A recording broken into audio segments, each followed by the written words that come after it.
नमस्कार, प्रणाम। मैं आपका अपना विशु राय हाजिर हूँ अपराध की दुनिया की एक और नई कहानी के साथ। साथियों, कहते हैं कि माँ और बेटी का रिश्ता बड़ा ही पवित्र होता है।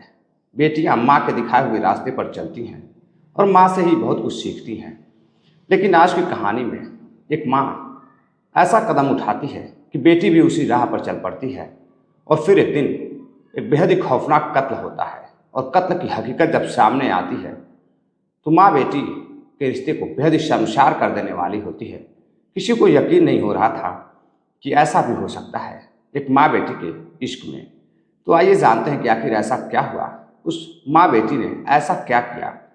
साथियों, मैं बात कर रहा हूँ उत्तर प्रदेश के सीतापुर की। सीतापुर में एक थाना लगता है, सिधौली थाना। सिधौली थाने के अंतर्गत एक गांव आता है, गणेशपुर गांव। गणेशपुर गांव में एक बेहद ही हंसता खेलता परिवार रहता है। परिवार में सुनीता, उसके पति और उसकी एक बेटी।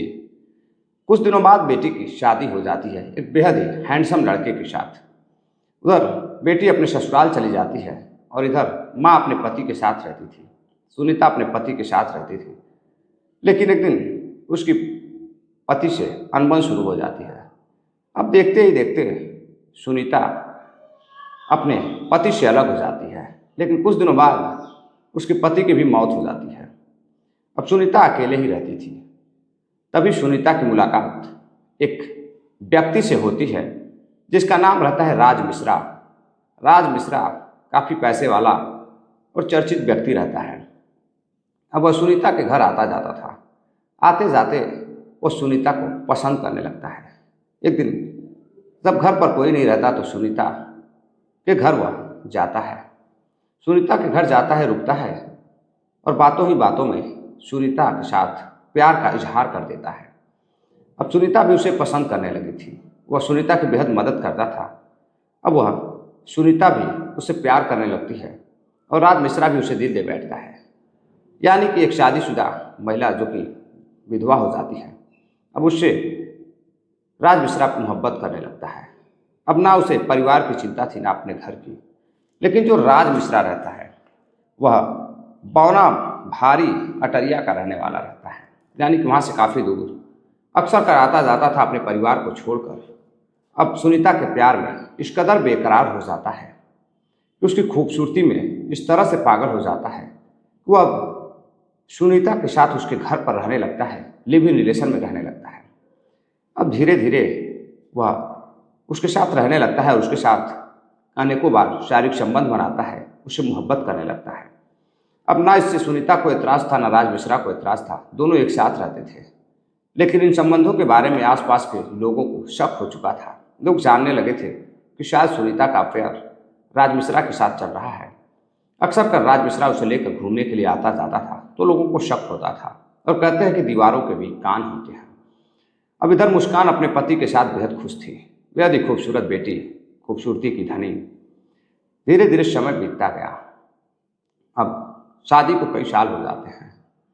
तभी मुस्कान सोशल मीडिया पर चैट करती थी, सोशल मीडिया की आशिक थी।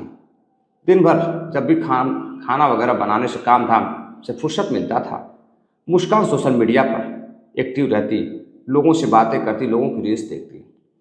इसी समय रील्स देखते देखते उसे एक लड़का पसंद आता है। लड़के का नाम मोहित रहता है।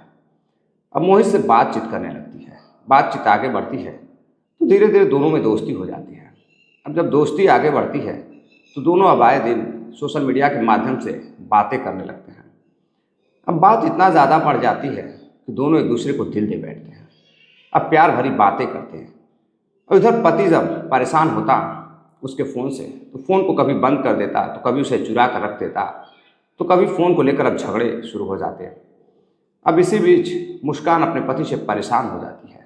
वो अपने पति से ऊब चुकी थी। अब मुस्कान को लगता है कि उसे उसके पति से ज़्यादा प्यार मोहित करता है। अब मोहित से बातचीत करती और छुप छुप कर मिलती भी। अब यह जानकारी उसके ससुराल वालों को हो जाती है तो वह किसी और गैर मर्द से प्यार करती है और उससे छुप छुप कर मिलती है। अब घर वालों से झगड़ा बढ़ जाता है। तनाव इतना बढ़ जाता है कि अब मुस्कान अपना घर छोड़ देती है। घर छोड़ने के बाद इधर मायके चली जाती है अपने माँ के पास। जब माँ के पास रहने लगती है तो एक दिन राज मिश्रा उसके कमरे पर आता है। कमरे पर आने के बाद वो उसकी बेटी से मिलता है और मिलने के बाद राज मिश्रा को बेटी भी जानती थी, लेकिन यह नहीं जानती थी कि उसकी माँ के साथ उसका प्रेम संबंध भी है। अब एक दिन रात होती है तो रात को सुनीता अपने कमरे में जाती है और बेटी भी उसके कमरे में सोने के लिए जाती है। तो सुनीता उससे कहती है कि एक काम करो, तुम अपने अलग कमरे में सो जाओ, मुझे अकेले ही सोने दो। अब उधर सुनीता अपने कमरे में अलग सो रही थी, राज मिश्रा अलग सो रहा था। लेकिन जब रात होती है, बेटी मुस्कान की जब आंखें खुलती है तो वह सोचती है कि लाओ चल के माँ के पास सो जाते हैं। उसे नींद नहीं आ रही थी। जब वह माँ के पास जाती है तो देखती है कि माँ के कमरे में राज मिश्रा सो रहा है।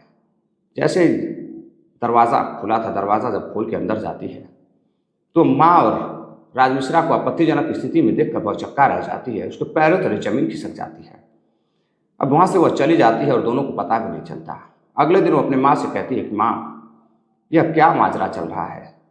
राज मिश्रा तुम्हारे कमरे में तुम्हारे साथ रात में सो रहा था, ऐसा क्या है? अब माँ सकपका जाती है, सुनीता उसे कुछ समझ में नहीं आ रहा था। तभी वह बताती है कि वो उससे प्यार करती है और उसके साथ लिव इन रिलेशन में रहती है। अक्सर वह यहाँ आता जाता है और उसका ख्याल रखता है। अब बेटी को इस बात से कोई एतराज़ नहीं था। मुस्कान कुछ नहीं बोलती अपनी माँ को, कहती है ठीक है, जैसा भी है सही है। लेकिन मुस्कान अपने फ़ायदे का सौदा कर रही थी। यहाँ पर मुस्कान अपनी माँ को रोकना टोकना छोड़कर अब वह मोहित से बातें करने लगी थी। मोहित से आए दिन फ़ोन पर बात करती और इधर जब राज मिश्रा मुस्कान को बात करते हुए देखता था तो उसे जलन होती थी। अब जलन इस कदर बढ़ती गई कि वह कई बार मुस्कान को टोकता तो मुस्कान को कोई फर्क नहीं पड़ता।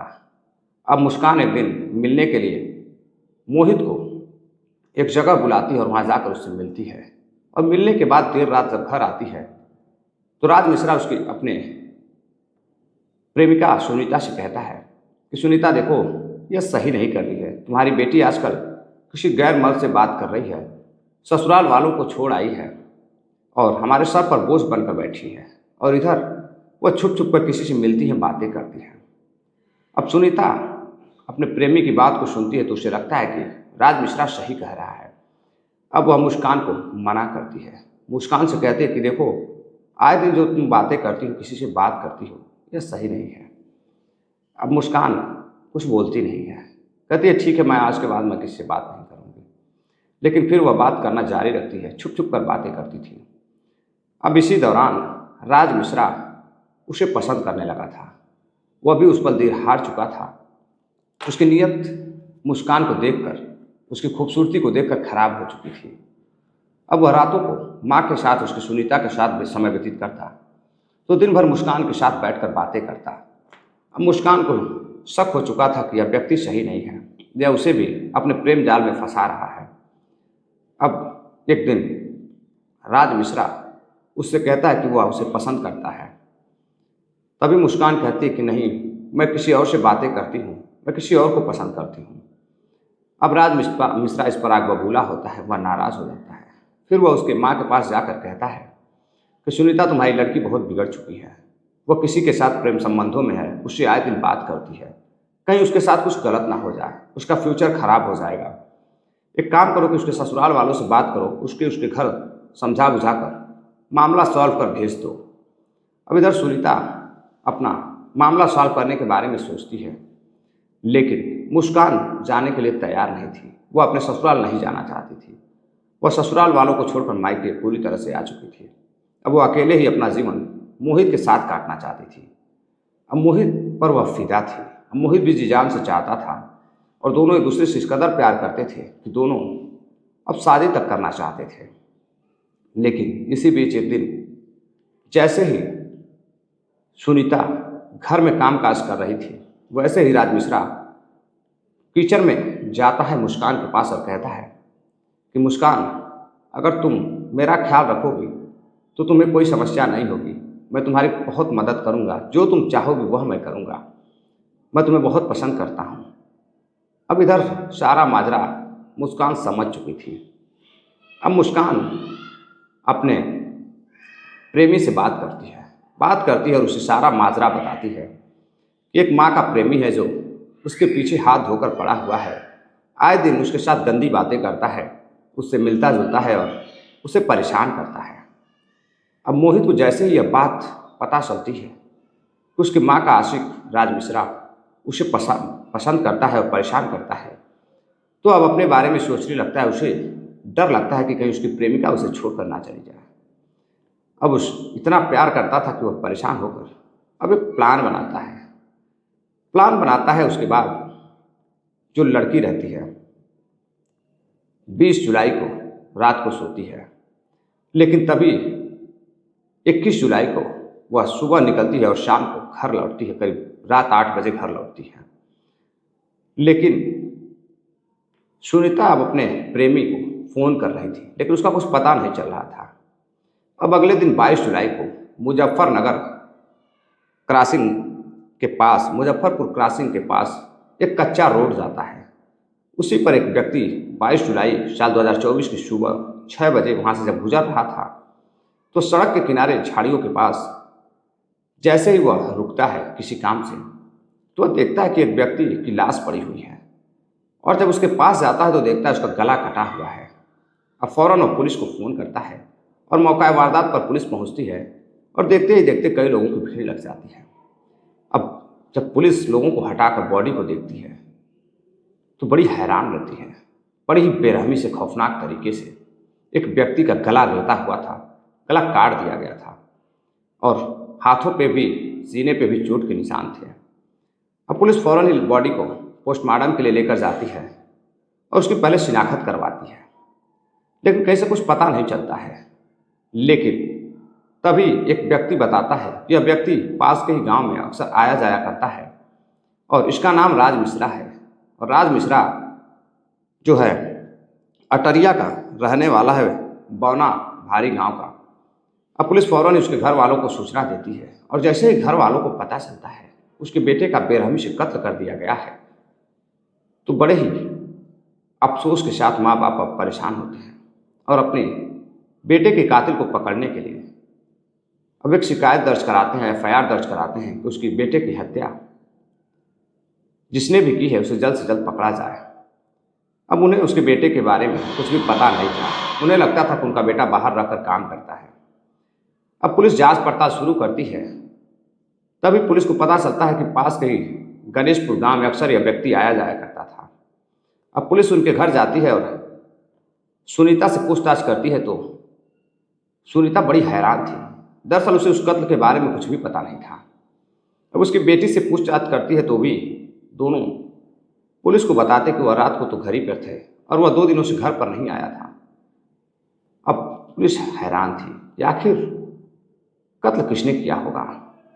अब पुलिस उसके फ़ोन की कॉल डिटेल्स निकलवाती है, CDR वगैरह निकलवाती है, तो खुलासा होता है कि 21 जुलाई को शाम को करीब 4 बजे के आसपास उसकी ही बेटी मुस्कान ने उसे फ़ोन किया था और उसी क्रॉसिंग के पास सुनसान जगह पर बुलाया था मिलने के लिए। अब पुलिस उससे गिरफ्तार करती है, उसे पूछताछ करती है, लेकिन वो बहानेबाजी करती है। उसे लगता पुलिस उसे पकड़ नहीं पाएगी, लेकिन वो अनजान थी कि कानून के हाथ लंबे होते हैं, आज नहीं तो कल वह पकड़ी ही जाएगी। पुलिस उससे पूछती है कि तुम्हारा लास्ट कॉल था, आखिरी कॉल तुम्हारा ही था, आखिर तुम्हारी उससे क्या बात हुई। तो वो इधर उधर की बातें करती, लेकिन पुलिस की बातों में फंस जाती। अंततः वह टूट जाती है और बताती है कि सर, मैं एक लड़के से बेहद मोहब्बत करती हूँ जिसका नाम मोहित है, और मेरी ससुराल वालों से उसी को लेकर अनबन हुई और झगड़ा भी हो गया। अब मैं मायके में रहने लगी, और जब मायके में रहने लगी तो मैंने देखा कि इस व्यक्ति का रिश्ता मेरे माँ के साथ भी है। अब वह लिव इन रिलेशन में मेरी माँ के साथ रहता था और कुछ दिनों बाद इसकी बुरी नज़र मेरे पे पड़ी। अब यह मुझसे भी गंदी बातें करता था और मेरे साथ भी रहने को तैयार था। माँ और बेटी दोनों के साथ रहने के लिए तैयार था और गलत हरकतें करता था। अब मैं मोहित से इतना प्यार करती थी कि इसको हाँ नहीं कर पाती थी, और अंततः परेशान होकर के मैंने मोहित से मिल करके इसका कत्ल कर दिया। अब पुलिस कहती है कि एक व्यक्ति का कत्ल एक पुरुष और एक महिला तो नहीं कर सकती, जरूर कोई ना कोई और रहा होगा। अब मोहित को जब पुलिस गिरफ्तार करती है, पूछताछ होती है, तो मोहित बताता है कि उसके 2 साथी और भी थे, रंजीत सिंह और एक और व्यक्ति, यानी कि टोटल 3 से 4 लोग थे। और जैसे ही उस रात शाम होती है और शाम को वह घूमने के लिए जाती है राज मिश्रा के साथ और उसे लेकर उसी क्रॉसिंग के पास अंधेरे में जाती है। और जब अंधेरे में जाती है तो वहाँ पर 2 लोग पहले से मौजूद थे और उसे पकड़कर उससे बातों ही बातों में मुस्कान फंसाए रखती है और पीछे से उसका गला रेत दिया जाता है। वह चीखने चिल्लाने की कोशिश करती, लेकिन उसका मुंह दबा दिया गया था। कहीं आवाज़ जा नहीं रही थी और ना ही उसकी चीख पुकार को कोई सुन पा रहा था। और जब वो मर जाता है तो उससे मोहित और उसके साथी वहीं नीचे खाई में, यानी कि झाड़ियों में नीचे 2-3 फुट गहरी खाइयों में छोड़कर वहाँ से फरार हो जाते हैं। अब उन्हें लगता है पुलिस उन्हें पकड़ नहीं पाएगी, लेकिन पुलिस जब इन्हें पकड़ती है और गिरफ्तार करती है और गिरफ्तार कर जेल भेज देती है हत्या के मामले में। लेकिन जब यह खबर लोगों तक फैलती है, गणेशपुर के गांव में लोगों तक जाती है, तो लोग बड़े हैरान थे कि एक माँ नाजायज संबंधों में थी और ऐसे व्यक्ति के साथ थी जिसकी बुरी नज़र उसकी बेटी के ऊपर भी थी। और यह जानते हुए भी सुनीता उसके साथ रहने को तैयार थी। सुनीता को कोई एतराज़ नहीं था, वह राज मिश्रा के साथ साथ अपनी बेटी के साथ भी संबंधों में रहना चाहती थी। लेकिन जब यह खबर राज मिश्रा के गांव पहुंचती तो लोग बड़े हैरान थे। राज मिश्रा का अपने गांव में बड़ा ही बोलबाला था, बेहद ही शरीफ किस्म का इंसान था, लेकिन उसकी हकीकत किसी को पता नहीं थी, लोग उससे अनजान थे। तो साथियों, ये थी आज की पूरी कहानी। कहते हैं जैसी करनी वैसी भरनी, बुरे काम का बुरा नतीजा। तो इस कहानी पर आपकी क्या राय है, कमेंट कर ज़रूर बताइएगा। चलते चलते कुछ साथियों ने कमेंट किया है जिन्होंने अपना नाम लेने की अपील की है, जिनमें सुरेंद्र गुप्ता जी हैं जयपुर से, अनंत गरवार हैं, राजवीर सिंह हैं, सतीश गुप्ता है, अरुण सिंह जी हैं, आलोक गुप्ता बलिया के रहने वाले हैं। आप सभी साथियों का बहुत बहुत तहे दिल से धन्यवाद जो आप हमारे वीडियो को डेली देखते हैं, वीडियो को लाइक भी करते हैं, कमेंट भी करते हैं, अपना प्यार देते हैं। यूँ ही प्यार बनाए रखिएगा। तो मिलते हैं एक और नई कहानी के साथ। तब तक के लिए आप अपना ख्याल रखिएगा, अपने परिवार का ख्याल रखिएगा, देश का ख्याल रखिएगा। जय हिंद, नमस्कार।